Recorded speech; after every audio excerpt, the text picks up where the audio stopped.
So, has anyone realized that movies are filled with like elderly people now? Like every movie star's super old people these days. The average age of the Borderlands movie cast is like 65. All the women in this movie went through menopause back when Bill Clinton was president.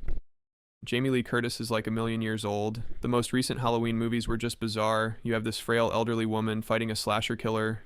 You want to know the secret about why teenagers liked slasher movies in the 80s and 90s?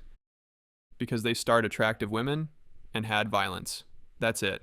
That's the genre. Attractive women and violence. Is there anyone on the planet who watched I Know What You Did Last Summer and thought, you know what would improve this movie, replacing Jennifer Love Hewitt with an elderly woman? No one. No one said that. But that's Hollywood right now, and it's all old people. Going to the cinema is like going to visit the old folks' home. Movies have become big budget plays for retirees. It's just a weird trend. Or, I don't know if trend is the right word, but it seems weird that the leads in major action films are old people.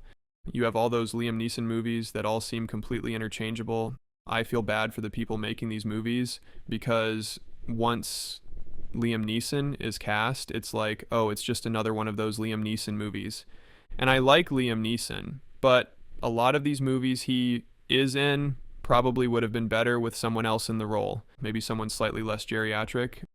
But that seems to be asking a lot in Hollywood right now. The entire industry is determined to stick with the same boomer celebrities until they finally die of old age. He's cool, he's sexy, he's 34 years old. Let's hear it for Kyle Darren. Why is Robert Downey Jr. Dr. Doom? In most comics, Dr. Doom's age is like mid-30 to early 40s, right? But now they cast a 70-year-old? How long until one of these movies has to be put on hold because the senile cast members start breaking their hips?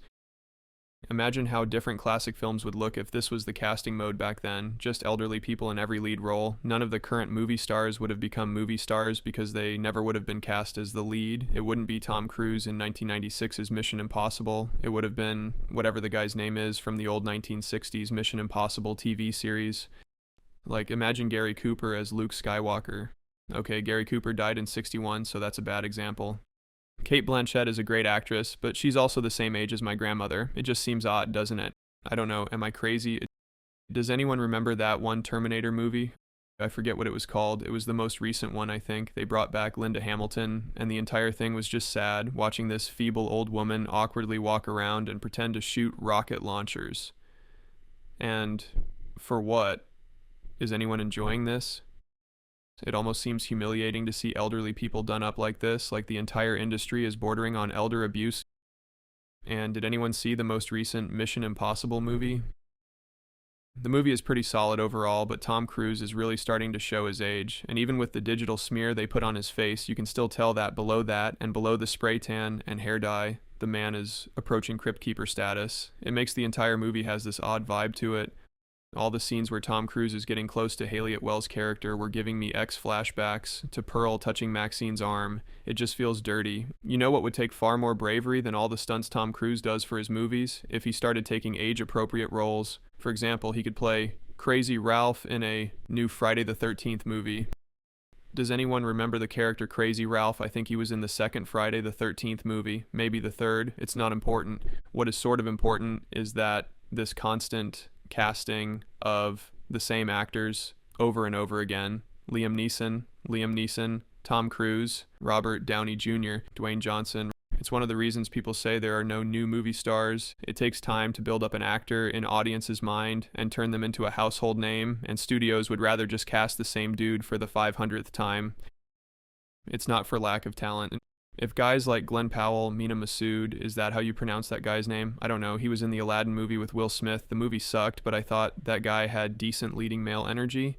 There's also the dude who played the Jake's brother in Ambulance, Chris Hemsworth, Chris Pratt. There was a running joke that was possibly unintentional, but on Red Letter Media, they kept recommending Chris Pratt for like every role. If you were going to take this movie like seriously, I mean, you would want a likable, relatable main character. I mean, you would want like Chris Pratt. Probably be great in that role, but instead, I thought Tom Cruise was flat out bad in this movie, and I don't hate Tom Cruise, But if this is the first movie you'd ever seen with Tom Cruise, you'd be like, "Wow, that guy's a movie star? Like, he is bad in this. He's so miscast." Yeah, Tom You need Cruise, like a Chris Pratt. Yeah, we can make a whole episode on why Tom Cruise is miscast in this movie. Like for the Tom Cruise Mommy movie. And the thing is, it's true, that Mommy movie sucked for a lot of reasons, but one of them is that as cool as Tom Cruise is, he was miscast in that role. Chris Pratt would have been a better pick for that film. They recently cast that one creepy guy in Booster Gold, which is objectively bad casting. Gunn clearly doesn't see the potential of the character. He was surprised when Booster Gold was voted so highly on characters fans wanted to see in the new DCU. Sadly, with the casting of a middle-aged weirdo, that show is already DOA. I guess we will have to wait another decade for DC to reboot again to get a good Booster Gold. Casting a guy in his what looks to be late 50s as Booster Gold is so weird. It's hard to understand the thought process behind something like that. And it's the same with casting a woman in her late 50s as Lilith in a Borderlands movie. Just very weird casting decisions.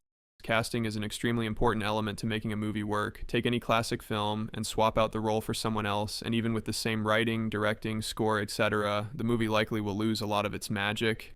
It is strange then that we seem to be in an era of routinely bad casting, and a lot of it seems to be caused by some kind of reverse ageism in Hollywood. Getting back to the list of young, or at least non-elderly actors we went over, if all of these guys have been around in the 80s or 90s, they'd all have a series of massive hits under their belt by now, like Will Smith, Nick Cage, and Tom Cruise did at the time.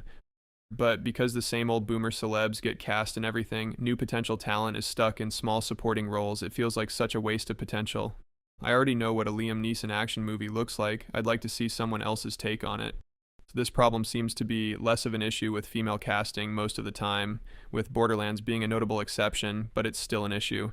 Samara Weaving seems like easy casting for Lilith. Instead, they cast someone's grandmother. And the thing is, if you don't start casting younger leads in movies and give them the room to build up a career, then there is going to be a kind of Hollywood crash when the current group of movie stars all die of old age. And then all that is left is a group of actors who may as well be unknowns because they were blocked from having any major lead roles by middle-aged and elderly boomers. Old people should go back to making movies about being old and reboot the Grumpy Old Men franchise or something. And it's time to start casting a new generation of less wrinkly people in movies again. Female leads who haven't hit menopause would be good. Male leads who aren't on their 35th facelift of the year. Cast people who fit the character instead of just trying to cast someone who was famous 30 years ago. You're Norma Desmond. Used to be in silent pictures, used to be big. I am big. It's the pictures that got small. The only exception to this, of course, is Blade. I fully support Wesley Snipes as Blade. That should go without saying. David Goyer and Patton Oswalt did him dirty on Blade 3, and Snipes deserves another shot at it. The first two Blade movies are killer.